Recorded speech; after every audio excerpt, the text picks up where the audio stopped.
like the front page. You did just about anything you could to get the front page story before the other paper had it. And up the Toronto Telegram, reporter Val Sears is in the thick of it too. It was always a source of regular pride for us that the Star, with so much more money than us, could always staff stories with far more people. And if we could beat them, and God knows we didn't always beat them, but when we could beat them with our limited resources, it was a real triumph. On April 7th, 1954, another skirmish in that war begins. Reporters at both papers get a routine assignment to cover a press conference at the CNE. They're announcing their biggest publicity stunt since bringing the Wrigley Cup to the fair 27 years earlier. They are going to pay an American swimmer, Florence Chadwick, $10,000 that she can make it across the 32-mile Lake Ontario in an exhibition swim that is sure to draw crowds. Buck Johnston covers the story for the Star. We were astounded when we heard that it was just to be an exhibition swim, because CNE had always been associated with competitive swims, and here they were hiring this woman, unknown woman really to us, and guaranteeing this vast amount of money. It was a lot of money in that time, $10,000. Canadian swimmers and coaches like Gus Ryder are flabbergasted too. Why haven't they been invited to try? The newspapers are having a field day criticizing the CNE, and Gus Ryder has gone a step further. He calls the publisher of the Toronto Telegram, Doug Bassett, to ask if they want to sponsor Marilyn. Bassett's position, probably a sensible one, was this was madness. This was a 16-year-old girl, and it would be cruelty to children to the Telegram was certainly not going to get involved in a debacle when the teenager was half drowned in the middle of the lake, sponsored by the Telegram. So he said no, and Gus went across the street to the Star, and for whatever reason, they said yes. In the Star newsroom, preparations are underway to make the swim a reality. Reporters send memos to the bosses asking what they can expect the Star to provide. The general answer we got was, we will provide the escort boat, the yacht, and the small rowboat, motorboat that accompanies them. We'll provide the accommodation. In the meantime, Winnie Roach Loosler, another famous Canadian swimming star, has signed up too. The Star is pumping out stories in anticipation of the swim, priming the public for the big event. The CNE is still refusing to offer any prizes to the Canadians if they make the swim, but local businesses want to get involved, and Buck Johnston passes the memos on to his boss. Ernie Pine, owner of the Trust Credit Jewelers in New Toronto, read Marilyn Bell Story in the Star. Will give Bell $1,000 if she finishes the swim. Are you interested? This probably will start other offers. The swim of the century is slated to begin from Youngstown, New York on September 6th at 11 p.m. The swimmers, along with their coaches, drive over, while the Star team cruises across in boats. It was a flotilla. It was like the Spanish Armada.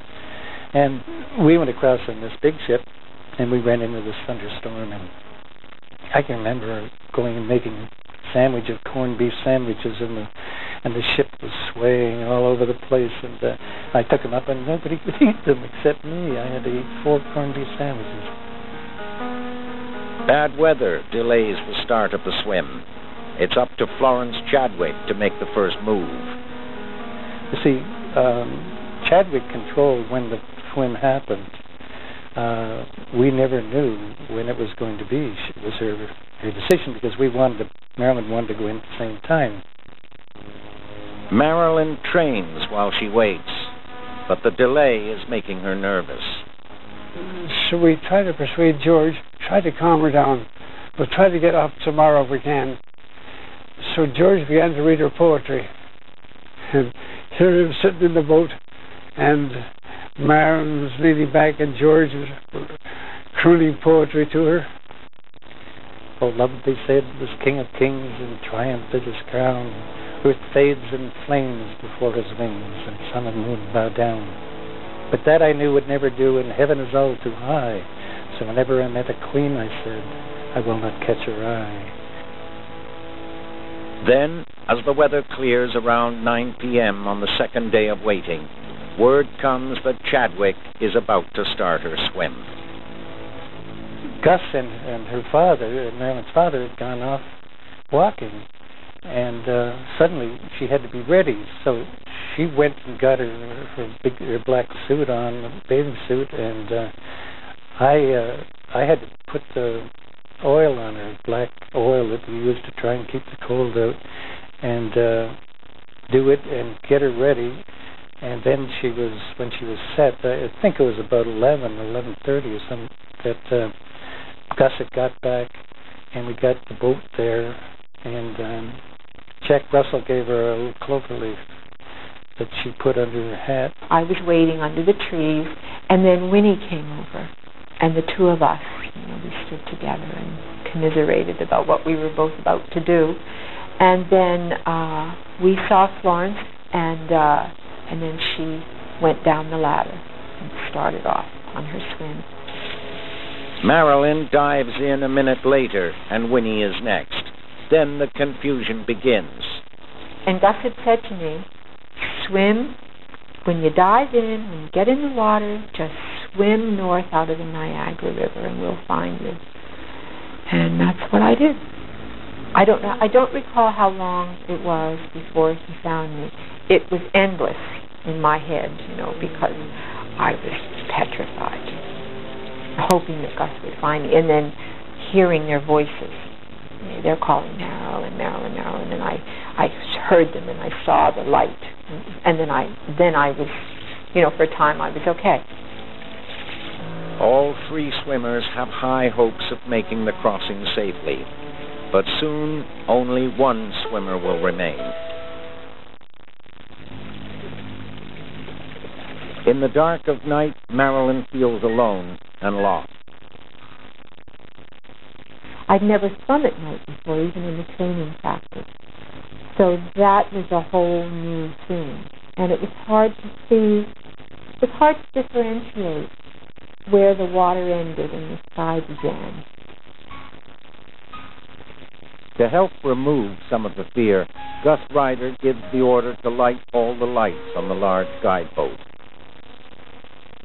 It was so wonderful. It was like this big floating, like seeing the Titanic floating, I guess, it was in the darkness, with all this wonderful light. The lights help to guide her, but they attract some unwelcome company, eels. That was scary, and I wasn't worried about that at all. I hollered and screamed like any other 16-year-old girl would. For the reporter, at first, the swim is a pretty boring event to cover. That's cool, cold. I just want to say cool, but it is cold. 3 hours dragged, on and she swam on, and after 3 or 4 hours, 4 or 5 in the morning, it seemed interminable. It seemed it would never end. These long-distance swims are very slow-motion affairs. They're barely moving as far as you're concerned, and we're shouting back and forth. In fact, people are talking to Marilyn, but she's not talking back very much. That's the problem as well. Marilyn is indeed concentrating and has no idea how the other swimmers are doing. She can't see them from where she is. She is unaware that only a few hours after the swim began, Florence Chadwick fell far behind. Suffering from severe stomach pains and vomiting, she is barely making headway. Before dawn, she is